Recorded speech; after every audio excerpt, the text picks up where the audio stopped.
Hi baby sign families, welcome to the online video gallery. In this gallery each week you're going to find videos that review the signs that we've done and practiced together in class. I'm really excited to spend the next 5 weeks with you learning to sign with you and your baby, and I hope that you find our class fun and helpful, and these videos are also something that are enjoyable for you to review for yourself, but also for your family at home who's going to be learning and signing with you and your baby.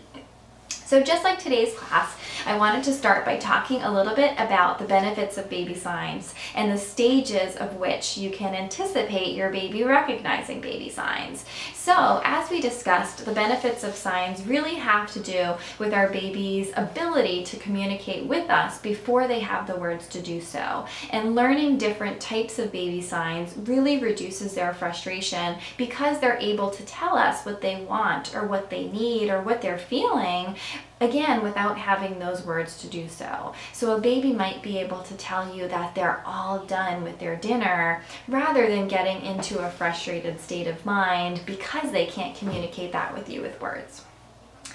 Anticipation-wise with your young babies is we want to think of baby signing and learning how to sign in 3 different stages. The first stage is going to be you offering that sign to your baby. So when you're eating, you can say, "Do you want more? Do you want more cereal?" And that's you offering that sign to your baby. The second step of learning baby signs for your little one is going to be them recognizing what you're doing. So you're going to say, "Do you want more cereal?" And they're going to make a movement with their body that actually tells us that they understand what we're saying. And then the third step of baby signs is going to actually be them trying to sign back to you. And expectation-wise for our little ones, they might not do the more sign perfect or any of the other signs perfectly. They might punch their fists together or clap their hands, but what we want to do as parents is recognize their developmental abilities to show those signs in that third stage. And that can take a lot of time. So you want to practice your signs with some consistency during those times of day that it will be relevant to you. All right, so today in class we learned signs about life and signs about feelings, which are really fun because, again, every day we say things like, "Hi mom, hi dad, grandma's calling." So now we can start to incorporate some signs. So we can say, "Dad's coming home soon." With our hand wide open, we can pat on the top of our head and say, Dad's coming home from work soon. Or Mom is coming home from work soon. Or Mommy, say hi, Mommy. If you have siblings at home, or your babies have siblings at home, or if you call your dog or your cat their brother or sister, we can make 2 L's with our hand, and for brother, we come off of our forehead, and for sister, we come off of our chin. We can also say things like, "Grandma's coming to visit," by making that same wide open hand and coming away from our chin in 2 little loops. Grandma.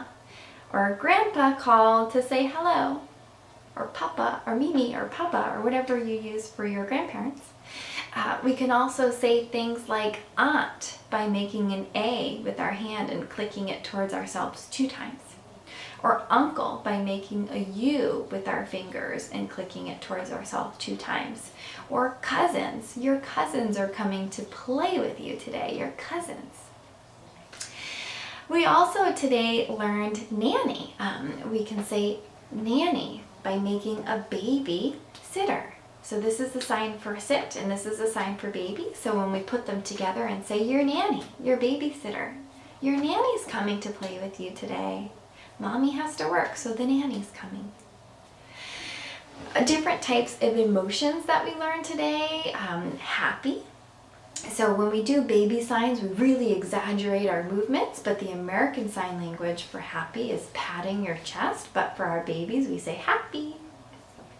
We can say sad by opening our hands and bringing them over our face and kind of making a sad face.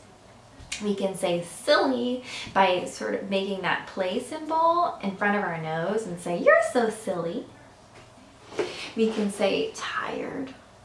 "I'm so tired." If they're cranky, you can sort of say, "Are you tired?" Or if they bump their head or hurt themselves, you can say hurt. Did you hurt yourself? And what you want to do is you want to make the hurt symbol near the place that they hurt. So if they bump their head, did you hurt your head? Or if they bump their knee, did you bump your knee or your shoulder? And that will help them understand to tell you that something hurts.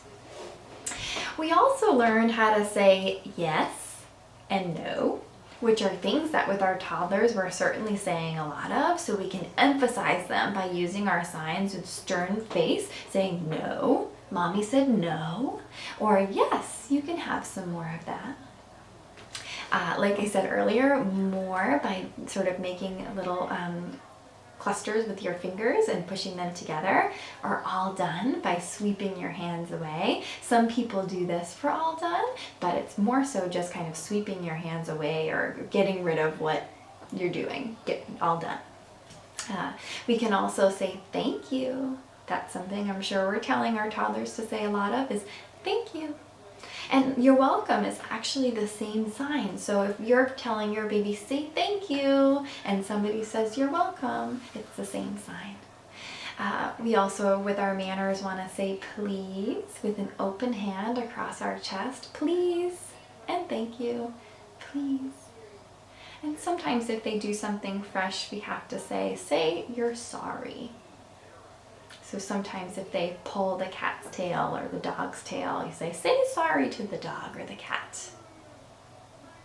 Okay, I think that covers everything that we practiced today in class. I hope that was helpful, and I hope that you use this video throughout the week to review, and I will see you soon. Thank you. See you later. Bye.